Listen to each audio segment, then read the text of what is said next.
Сайн байцгаана уу? Та бүхэнд энэ өдрийн мэндийг хүргье. Хангай сургуулийн 1-р ангитай ажилласан тайлаа. Ангийн багшийн хамтсарна. За, ангийн танилцуулга. Нийтдээ 11 охинтой 14 хөвгөнтэйгээр энэ 2025-аас 26 оны хичээлийн жилийг 1-р ангид өргөж төгссөн. За, нийтэн сурагчдын сур харгаарлыг дэмжсэн байна. Ангийн дэлгэрэнгүй судалгааны гэр альчлаар ангийн сурагчдын гэр ахуйн байдалтай танилцсан, аюулгүй айдлыг ханган нөхцөлийг зөвлөмжлөн өгсөн байна. За, дэмжлэг хэрэгтэй болцсохгүй сурагчдад давтлага өгч, өдөр бүр хуваарийн дагуу давтлага өгч 5-5-аар давтлага өгөн ажилласан байна.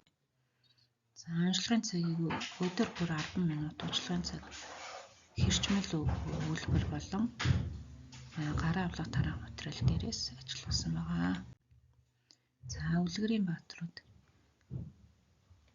үлгэрийг сонсгож, ярьж өгч хүүхдүүдэд тухайн үлгэрээрээ зураг зурж илэрхийлсэн байгаа. За, 2 сурагчдын авиасыг хөгжүүлсэн байна.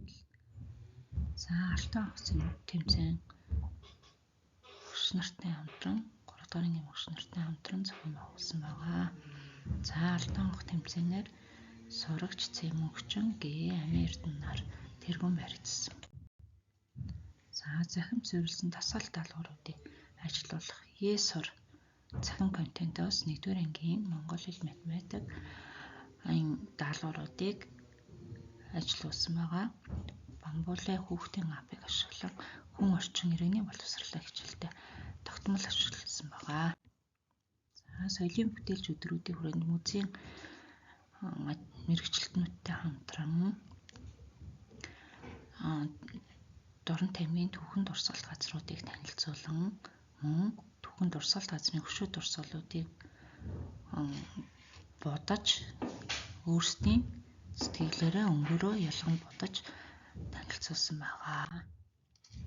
За, СИ хөтөлбөрийг хэрэгжүүлэх үүднээс ангийн найзаа хүндлэх, ангийн дүрмээ батлах, хүн хүндлэх гэсэн СИ хөтөлбөрийн хүрээнд хэрэгжүүлсэн. За, 3 зөв хандлага төлөвшүүлэх.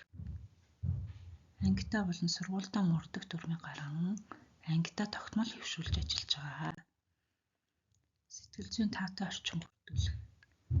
За, сургуулийн таатай орчин бүрдүүлэхийн тулд хэрэглэгдэхүүнийг толгуур тохионуудыг ангид байршуулсан байгаа. 5 зөв дадал хэвшил төлөвшүүлэх.